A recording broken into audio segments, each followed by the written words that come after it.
Donald Trump's totally lost it, and this is honestly one of the most serious situations we're in for the fate of humanity. Because I never really say this, but this is something that's really cataclysmic towards potentially going into World War III.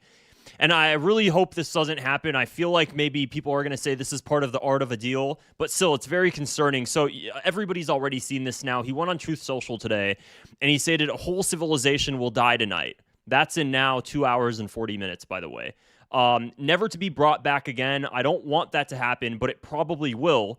However, now that we have a complete and total regime change where different, smarter, and less radicalized minds prevail, maybe something revolutionary, wonderful can happen. Who knows? We will find out tonight. One of the most important moments in the long and complex history of the world, 47 years of extortion, corruption, and death will finally end. God bless the people of Iran.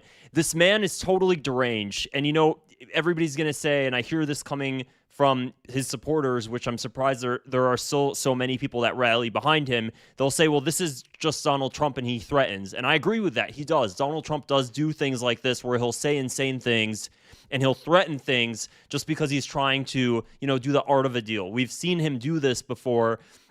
However, the thing is, Iranians have shown repeatedly they have no interest in a ceasefire because ultimately it doesn't benefit them.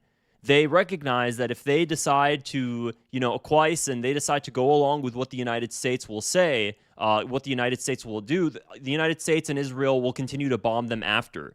And the only thing that ceasefire will do is give more time for Israel and the United States to regroup, figure out their strategy, and just come back 10 times harder. We've seen this a time and time again. So it's no different this time, but it's really concerning. So right now, as we're speaking, there were some reports, and I'm gonna go through them. There were some reports that the United States and Iran are talking about a potential ceasefire that's being carried out through Pakistan, and Pakistan is proposing a 2-week ceasefire. Again, we're 2 hours and 40 minutes away. Here's the thing that I'll say: even if both sides agree to a ceasefire, I don't trust Israel at all.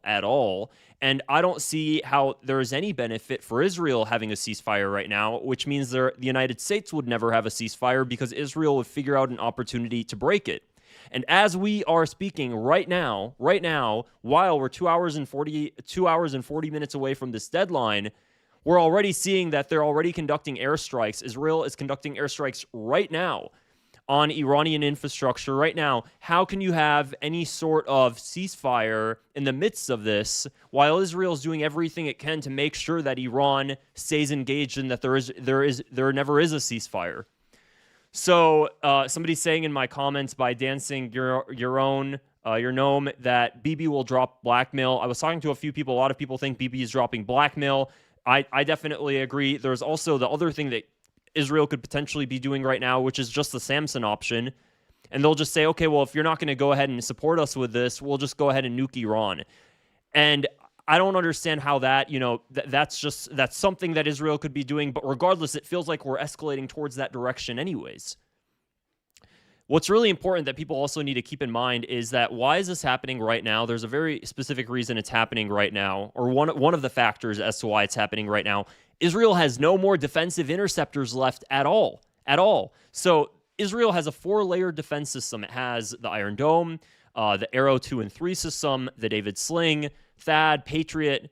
So I guess you could say 4, 5, but let's say mainly 4-layer defense system. 2 of those are now gone.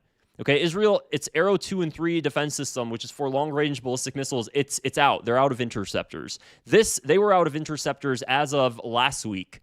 And this is supported by just simply the footage. They don't even engage with a lot of the missiles now. This was already reported by RUSI. It's the Royal United Service Institute. It's the best and most respectable defense think tank. It's been around since 1831. They've successfully analyzed, Russia, Ukraine, NATO uses them, everything else. They stated that Israel would be out of Arrow 2 and Arrow 3 interceptors last week, and it would have been out of its David Sling interceptors this past Monday, so yesterday. So Israel has nothing left except its Iron Dome and its THAAD interceptors, which it's expected to run out of in the next 3 days. And if things with Iran escalate right now and Iran sends a wave of missiles much higher than it usually sends every day, well, that could just expedite that. And that's also considering the fact that allied forces, the United States and other allies in the region, are also depleted on interceptors. So it's not like it can come from somewhere else right now. So there's also the factor that if it doesn't happen this week, things are going to hit Israel very hard. Keep in mind, when this war first started, there was a 3% hit rate from Iranian missiles on Israel, meaning that about 3%. This is, you could say, let's say plus or minus 2, but about 3%.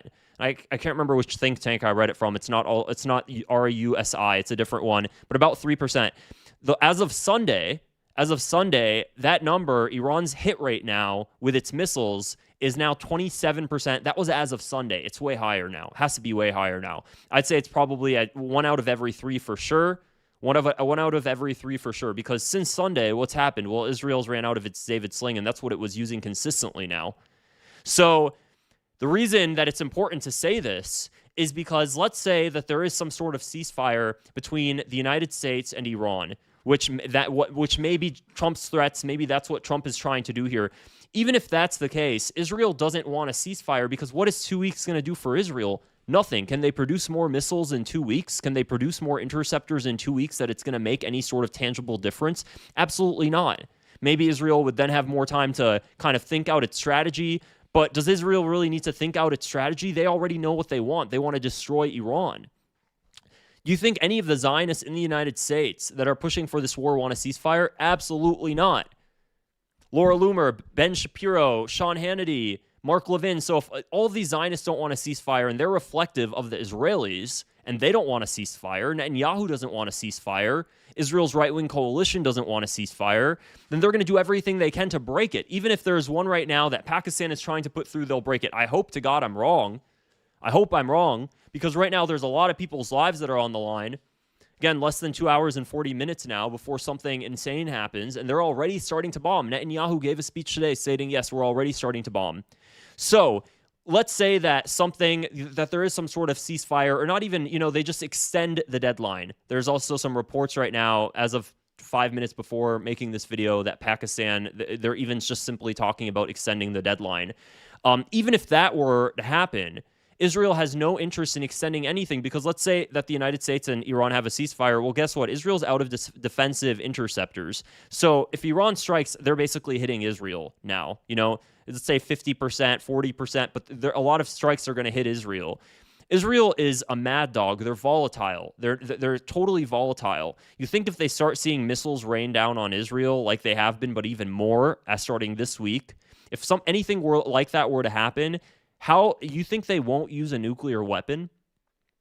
How far? I mean, these Israelis, think about Israel's party. They're drooling. They're salivating at the idea of using a nuke. They really are. And here's the thing. They're so desperate and they're so volatile that they have no problem using a nuke, even if they know that by using a nuke, it's going to destroy them.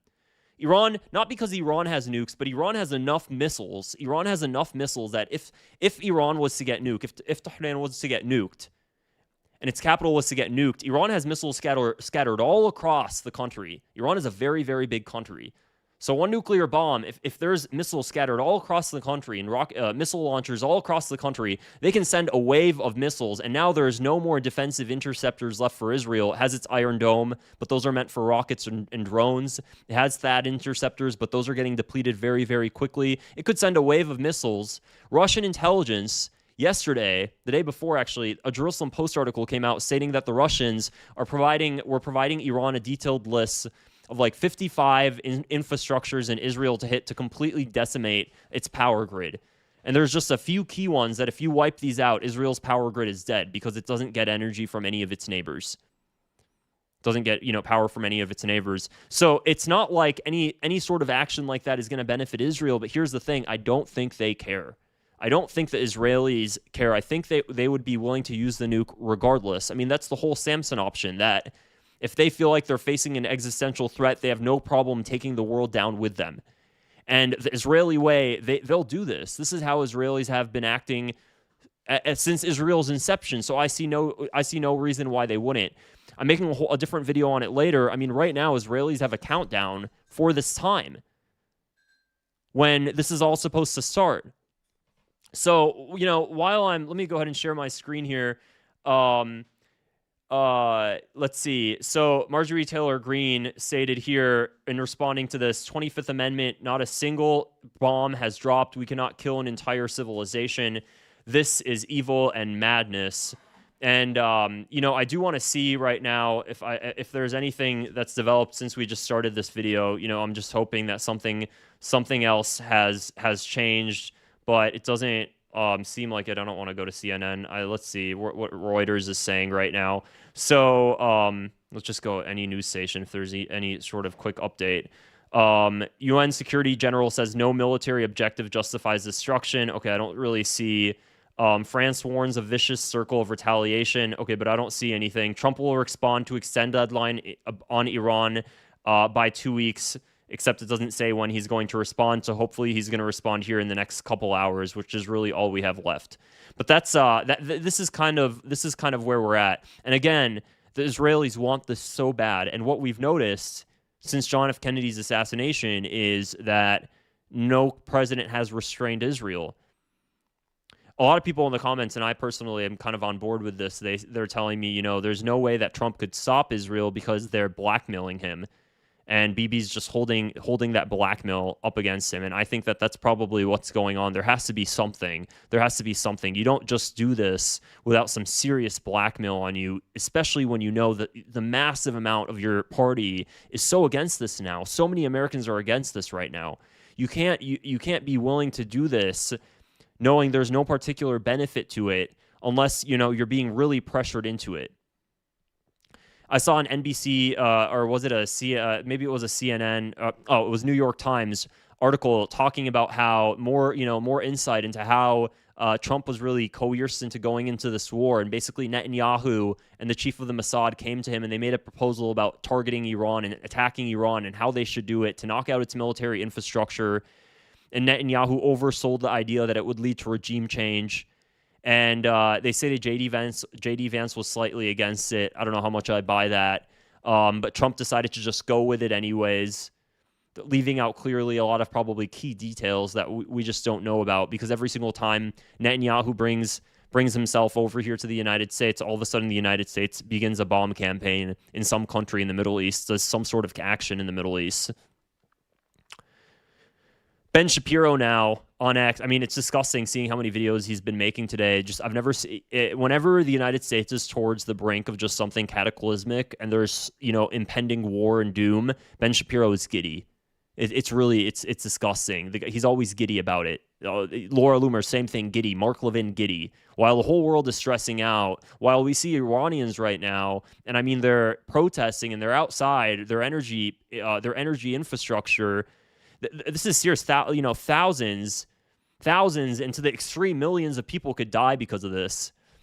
So again, we're just gonna have to wait and see. I'll definitely be making another video on this later tonight after the deadline. See what happens. I'm hoping that I was talking to some people that are more into the financial side of things and really trying to take this from a more financial markets perspective. Try to take this more rationally. And they think, this is kind of just what has to happen to get towards a ceasefire. They can't imagine this. It's just not going to work out. Financial markets just would explode. I'm hoping that that's the case. Maybe that is so. But again, it's just that even if there was some sort of ceasefire to stabilize financial markets, I don't think that the Israelis care. I don't think they care. So I think they would do it anyways. And that's the real concern here. Let me know what you guys think in the comments below. If you found this video interesting, I'd appreciate it if you give it a thumbs up and click the subscribe button as well. It helps me reach more people like you. Also, if you want to support my channel, I did start including a tips section in the description. It has my PayPal and Zelle and Revolut and everything else there. If you want to support my channel and see more content like this, you can definitely leave me a tip. Otherwise, I'll see you guys here in a bit in the next video. Take care and have a great day.